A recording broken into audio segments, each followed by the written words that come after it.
Sons of Gondor and Uruks of Isengard. Welcome to another good against evil matchup on the famous map Forts of Isen in BFME1 in patch 2.22. Before Uruk pit opening for Isengard is gonna capture this settlement in the front, and the soldiers of Gondor are rushing through the middle.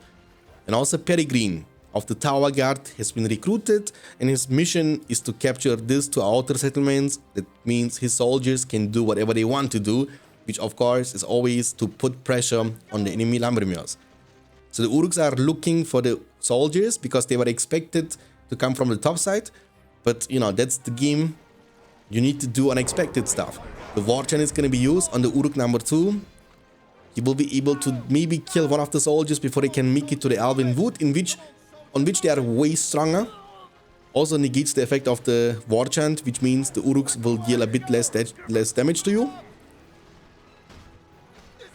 Maybe they can fully commit. If they can surround the Lumbermill with both the soldiers, he might be able to destroy that, but a lot of workers are repairing it, which is also not too bad.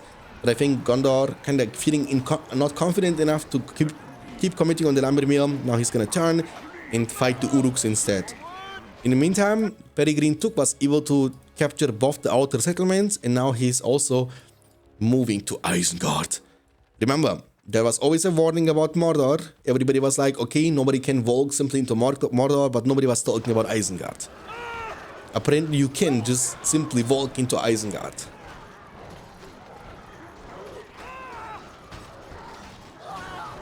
And every soldier will go down. Imagine how brave you need to be. They are bringing the hobbits to Isengard. No! The hobbits are moving to Isengard with their own free will.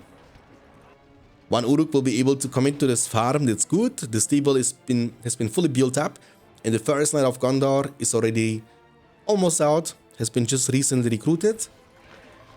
Will the hobbit go down though? That's the question. He's gonna use the workers to keep chasing on him. Enough of this. Enough of this.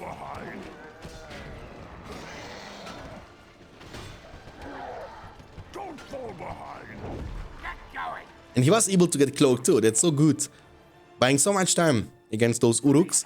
Warchan has been used on the bot side to creep this creep.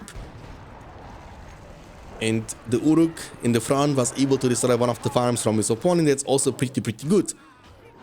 And that means free experience points for the Knights of Gondor.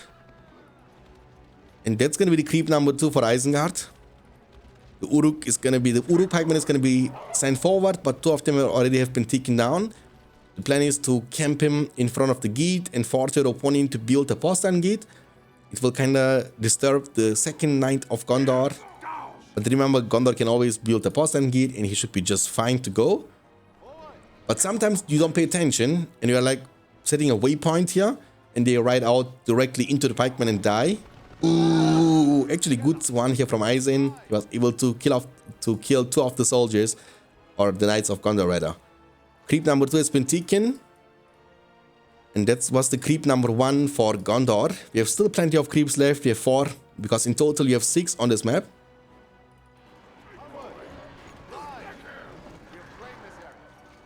Okay, this knight can't really do much more. He needs to now return to the castle to recover. But he was killing some of the workers before doing that. And also trying to get power points by killing the Uruks, by trampling into them. In the meantime, the creep number 2 is going to be totally uncontested. So Gondor player will be easily able to take it down. Each creep means more experience points on your Knights of Gondor. The more levels, the stronger. And also more power points. That means it brings him closer to the spike he's looking for, which is to collect 3 power points on top of the Elven Wood and unlock the Grey Company. But the map is looking very good for the bright blue Isengard player. It's gonna be close. Oh, lucky. He was able to save this guy, and the banner respawn too. That is creep number 3 for Gondor, unless the pikeman can somehow steal it. Just go for the 50-50. Oh, but maybe the money? Money. Okay, at least he took one part of the treasure. That's not too bad. good looking map for Isengard. And I think he has also a full base. Yes, he does. Went even for lords. And has to make sure that he's fighting for the last remaining creep at the top right corner. This creep you should never allow your opponent to take. It's totally fine if you go for like 3-3. If you share the amount of creeps on the map by 50-50, it's totally fine. Lords, almost level 2. If you give him the creep fully, he will almost be level 4. And that's so good to try to get him to level 5 in the late game. For a bit more DPS. Barracks has been fully built up. And it's time to counter the pikemen. In order to counter this, you need to go for the Walk Riders, or you want to go for Sharku. He's gonna go for Sharku and upgrades at the same time.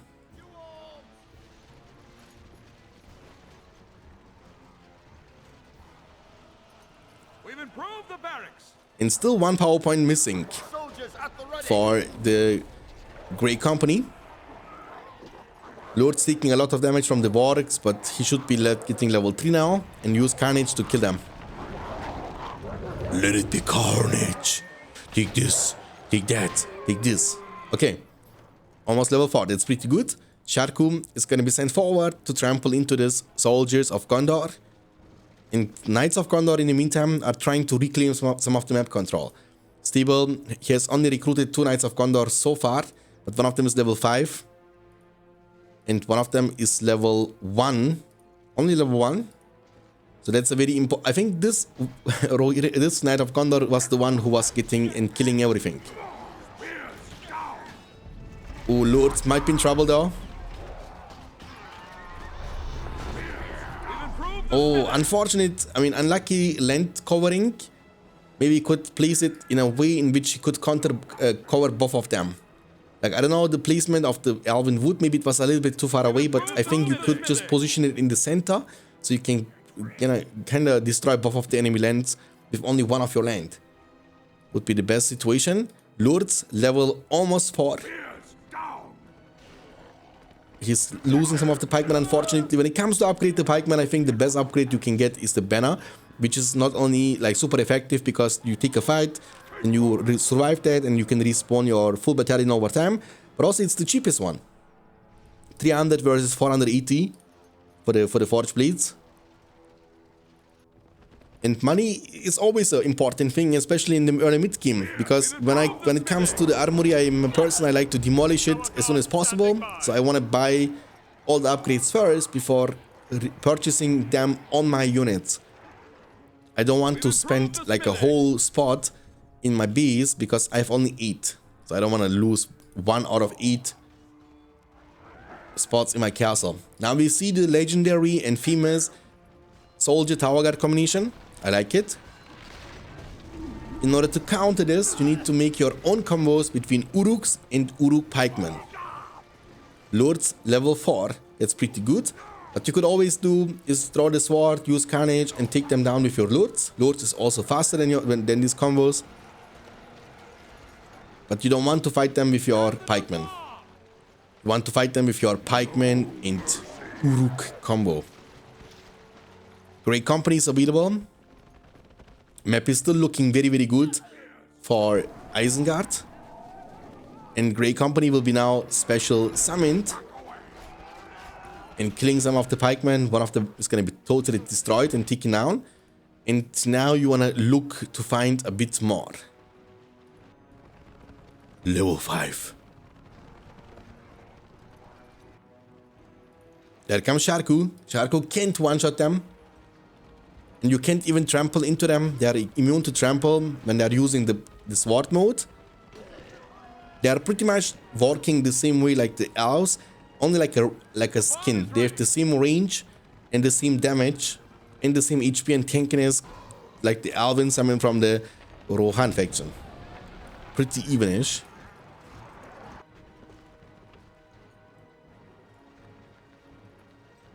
March. The Grey Company didn't really do too much, but it's creating some sort of momentum and giving you a little bit of space to reclaim some of the map control and forcing your opponent to reposition their armies. 3.3k Vorten is going to be used on the Uruk crossbowman. I mean, not Uruk crossbowman, Uruk pikeman, sorry. But it's a bad, I mean, it's not like a bad fight to take for Gondor because he was very close to the castle and he can always get back to the base and then heal up at the well. That's the beautiful part about the good factions, that they have a well, which is like, if not, I think it's one of the most valuable structures in the whole game. Oh, Sharku just inted for no reason and went inside the base and then died to this combo.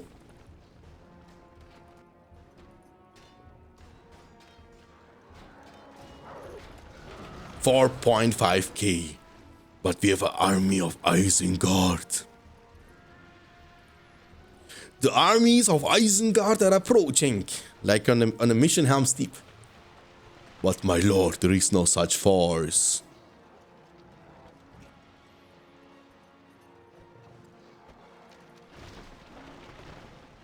I mean, usually I think that's one of the most balanced matchups in the game.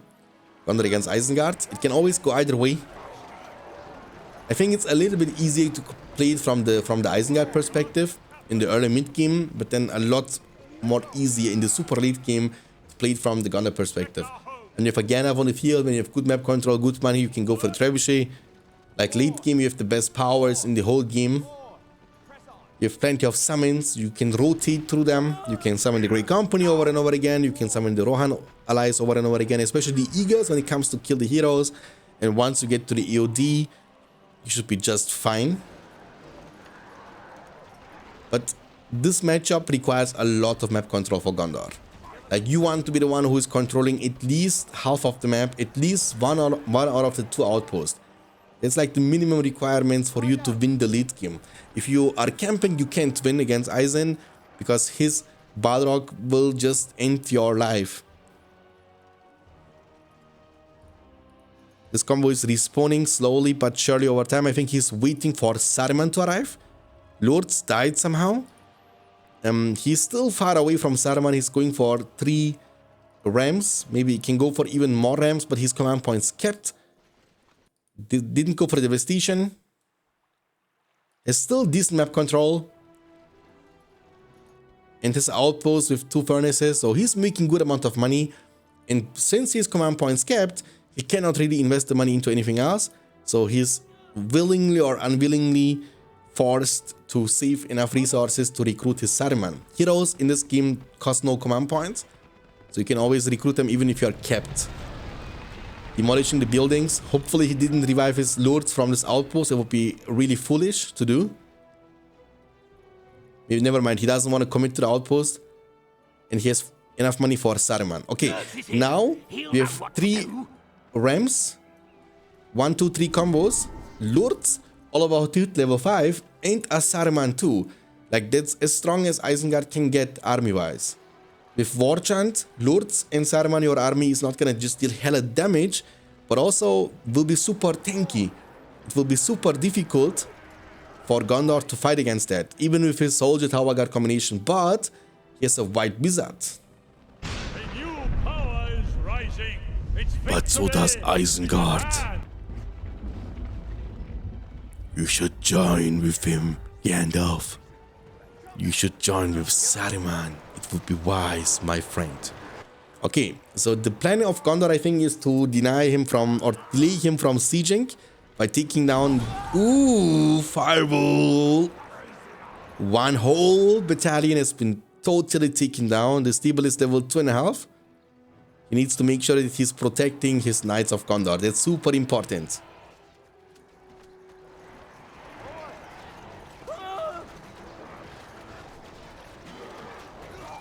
He doesn't give him the chance to cripple him. And again, one of the rams has been destroyed. Palantir has been used.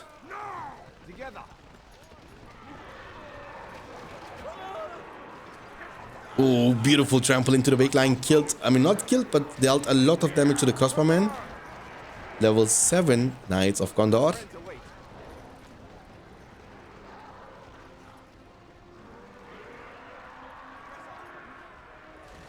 Lord's cripple. Oh my god, he's not paying attention. Oh my god, he didn't pay attention to them boys. I cannot believe it. That's unfortunate. What happened? Okay, he's using the Worm Tongue to steal the Great Company upon their summon. The Rams have been totally destroyed. And the army is almost fully wiped out. Fireball is gonna be used. Oh my god, 1 HP! Oof. So unlucky. There comes the blast from Saruman. But now there is not much backup. Worm Tongue is not Worm Tongue. It's Warning Arrow have been used. Level 7 Knights of Gondor are demolishing Saruman. Demolishing him. Level 9 Knights of Gondor. Sharku is back from the graveyard. Only one part of the wall has been breached. That means he can easily repair it for 2.5k. And you need to siege him yet again. You need to siege him yet again. Luckily, Eisen has some sort of good money, but for the next push, he will have to encounter the enemy giant summon, which are specialized for killing heroes. That means they can, if you don't burst them, kill your lords with 2 attacks each. Look at this level 10. Level 10. So damn strong. Now we have the explosive mines up on the field. That's good. He needs to wait for 2 minutes and 30 seconds for his Saruman, and also 2 minutes and 15 seconds for his lords. The more levels your heroes have, the more waiting time you need to suffer. The map is looking phenomenal for Gondor, by the way. The dark blue Gondor player is controlling the whole map. Has his Gandalf level 7. And his not his Saruman. I mean, a Saruman killer. That's what he is. Not Lords. Faramir. Talking about Lords. Get over here. Don't cripple him. Crippling him would be one of the most... Like, I don't want to complain. I think it would be one of the craziest thing you could do. It would just like, either you are big brain or you are like lost. Crippling any other hero when there is a Gandalf upon the field, unless the name of the hero is Gimli with level 5 and stuff. I mean, by the way guys, quick question. You play a multiplayer game and for somehow you are Isengard in a 2v2 match and your enemies are Gondor and Rohan and they have Gandalf or they have a Gimli level 5. Who would you rather cripple? I think I would low-key cripple Gimli. I would just ignore Gandalf and try to disengage from him with my X button. But I think Gimli is harder to be dealt with because Gimli can just run my heroes down. He can just kill my heroes in 2 seconds. And even a different question, you are in a 2v2 match and the enemy has Saruman and Gandalf. Who would you rather cripple? I mean, it depends on the situation though. Sometimes I would rather cripple Saruman because he has the ability to steal my army, and if he does that, if I can't kill him, then it can just win him the game. Okay, the final push, potentially. 3 explosive mines. In the meantime, attempt for a base rush with the Knights of Gondor.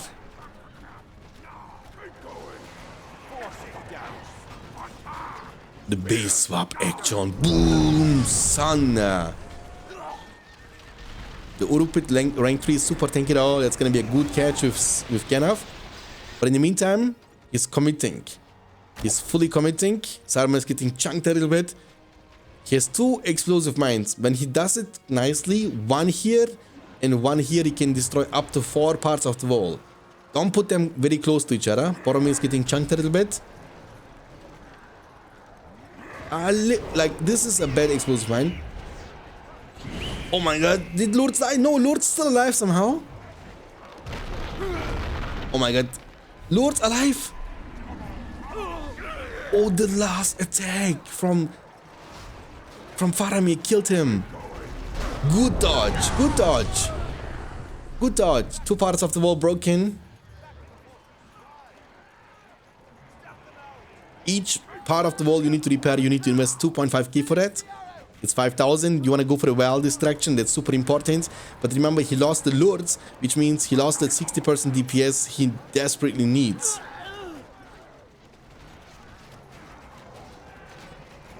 The Saruman might be in trouble. His study will be used. Even with Palantir, you can't get away from the Knights of Gondor. Get over here, wizard. And he's gonna go down to the Goblin Town. There's the second time he's losing his Saruman. And Saruman couldn't really do too much because he's always wasting. And I don't understand the reason why you do that. Why would you waste your Worm Tongue into the Great Company? They are only good in the early game, but not in the late game. There is like a level 10 knight. If you can maybe steal him instead, it would just do much better and much better work. Imagine you steal the level 10 and you just send him inside the base of your opponent. You can destroy the stable in a second. You can destroy the siege works in a second. Or you can destroy the citadel in like a second. A level 10 knight has such a great burst of damage against buildings. And you holding, I mean, sometimes you don't even need to use it. You holding on it, your enemy needs to know that it's available, will make him play differently. Like, he won't mindlessly go in. He has to respect your potential Worm Tongue ability.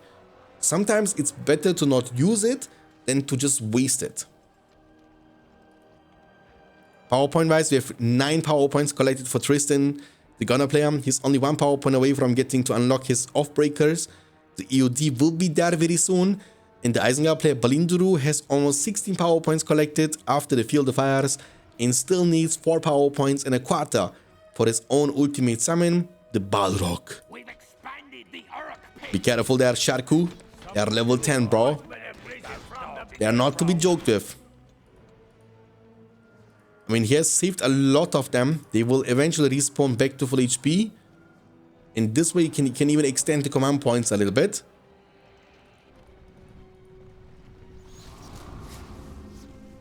Can't cripple, unfortunately. Outpost control goes to Gondor. And the brothers Faramir and Boromir, like Denethor wanted. The brothers of Gondor. They will not be rid of me so easily. And Saruman is back on the field too. Let's go. Okay, the big fight. I mean, we need to give credits to Gondor. He never got his Gandalf crippled a single time. And he was able to kill Lords twice without getting crippled. And one of the times he was even able to kill him with Gandalf. Remember the sneak attack when Gandalf was here behind the gate and he kind of Easter egged the Lords? That's awesome. That's very awesome. You want to go for another push, but I think Gondor should have the money to repair this gate. Let me take a look. Yeah, he has almost the money. He needs 2.5. But by the time Isengard gets to the spot, he will have the money. And I think he's trying to get to collect 10 power points to kill the army. We need to take a look into the power points from Gondor. Looking to blast the army of Isengard. Won't really connect too many. But he has now the power points he needs. EOD unlocked. And will be summoned. Destroy the Cita. Isengard still needs 2 power points. Oh my god, why is the Isengard army running into the EOD? He was safe in the center. He was just safe in the center. The new Wolf Riders have just shown up. He just inted for no reason. Lords coming. Where is Saruman? Saruman is like going on a solo mission. Like the thing is, even if you cripple him, you can't kill him. That's gonna be the first cripple on Gandalf since the beginning of the game.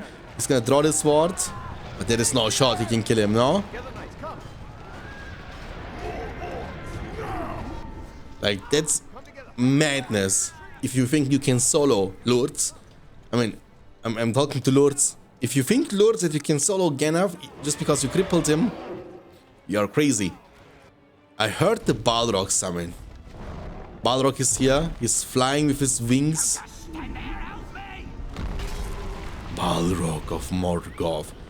I would like to see a 1v1 fight between Gandalf and Balrog.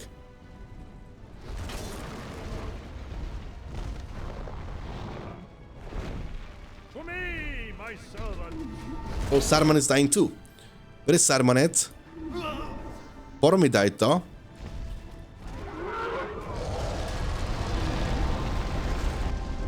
The outbreak has been used. The full commitment on the outpost, and that's gonna be the end of the game. And I think that's kind of rare, but Gondor is going to take the dub. I think that's one of the most balanced matchups, and Gondor will be victorious. GG, well played. I hope you enjoyed this. If you did, make sure to leave a like to this video, subscribe to more videos like this, to see more videos like this in the future.